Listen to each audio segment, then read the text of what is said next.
Hey guys, welcome back. I have another book review for you today.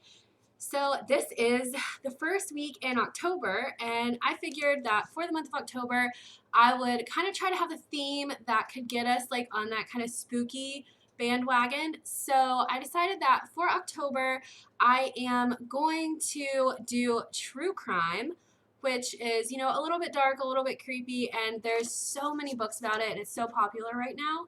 I am absolutely obsessed with true crime. I watch documentaries, I watch TV shows, listen to podcasts, read books, whatever. So this is right up my alley. The first book that I chose is actually based on a television show, sort of. So the first book that I have here is I Will Find You. It is by Detective Lieutenant Joe Kenda. You might recognize him from Homicide Hunter on ID, which I absolutely adore that show. I think he's great. I ended up giving this book 4 stars. And it was actually a really easy read. It was really good. Sorry, it has a sticker on it. I cannot get this off without just like ripping it all to shreds. If you know a secret for that, let me know. But this book talks about Joe Kenda's like life as a police officer, and it tells like some things that the show doesn't tell. If you've ever watched the show, he is like sitting in a room talking, and there is like a reenactment as well. So clearly a book doesn't have a reenactment. But this talks about his time as a homicide detective and then like a head of a department at the Colorado Springs Police Department. He was there for 23 years, I think, and solved over 300 homicide cases, some of them cold cases, some of them not. His solve rate was 92%, which is pretty high. Now, I think he's like really interesting and like quite funny. The book is quite funny, like not like funny haha, but he makes some like really interesting commentary as he goes through. And if you're thinking like, why would I read this if I could just watch the television show? He talks about things that he couldn't necessarily talk about in the show, like cases that they didn't do or like and why they didn't do them, and also like his time as like a patrol cop and just like kind of things that were going on in Colorado Springs at the time. And I think it's really interesting. He talks about a lot of different cases in here. He walks you through them. He gives you like reasons why, and he talks about like the most important, well, not the most important, but the most common reasons, like people are murdered and everything. This is not like a super dark book. If you read like the inside cover, it sounds like it's going to be just like really dark and really gritty, and it's not. It's just him kind of telling us about these sometimes very dark cases. The book itself isn't dark. It's not hard to read. He does use some language that is a little bit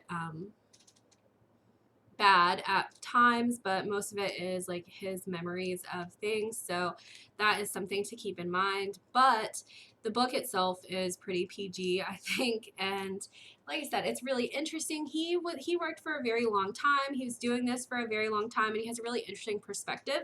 A lot of his cases were before DNA evidence was a thing, so he was like a blood spatter expert. He attended over like 500 autopsies, which sounds so rough to me.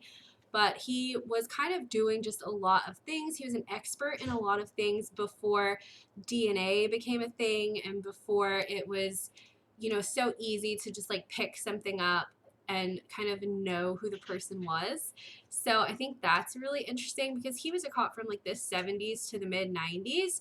So it gives you a little bit of a different perspective and it kind of shows you just how different everything was than like CSI. He talks about that a bit as well, about how things are not instant. It takes forever. You have to like beg people to help you. If you're in a small town, the only public lab that you might have is like the FBI's lab at Quantico, and they really only help with double murders, or they did, like according to him. So if you just had like one murder in a small town, it might not be that easy for you to get a lot of this information. And it's really interesting. He looks at all the different cases and he talks about like how he remembers all of these cases and he remembers like all of these people, and then it's really cathartic for him to talk it out, which is why he has the TV show, why he has the book. And I think it's really interesting. He actually mentions that there's a ghostwriter for this, so he didn't write this himself, but he basically would like record interviews and then send them to the guy, and this guy actually grabbed his voice so well. If you're reading it, it sounds like him talking on the show, like when I've heard him talk or on the podcast that he's been on, things like that. It sounds just like him.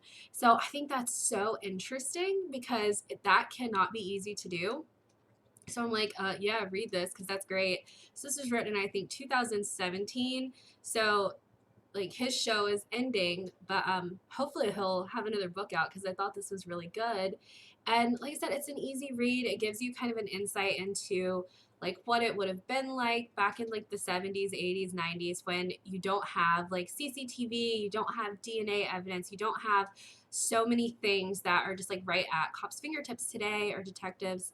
And he was a detective for a very long time. And, you know, it also talks about the toll that it took on him personally, on his family. And we get some words from his wife, his daughter, you know, and that's really interesting as well. It really makes him seem like a real person, which I mean, clearly he is, but sometimes when you just see someone on TV, it doesn't really seem like they're like a real person. It just is kind of there. So I definitely recommend this book. I really did enjoy it. I read it quite quickly. It was a very quick read. The words are quite large. The pages are really big, but the words are pretty like large as well. You can kind of see it's not super small print or anything. It's about 270 pages, I think. So I read it in like a day and a half or something. But yeah, I definitely recommend it. As you can see down here, I bought it at Books A Million. It was $6.97, but it's also available like on um, iBooks or on Kindle and probably from your local library as well. So I definitely suggest checking it out. And we will have a couple more true crime books coming up this month. That is going to be the focus of this month.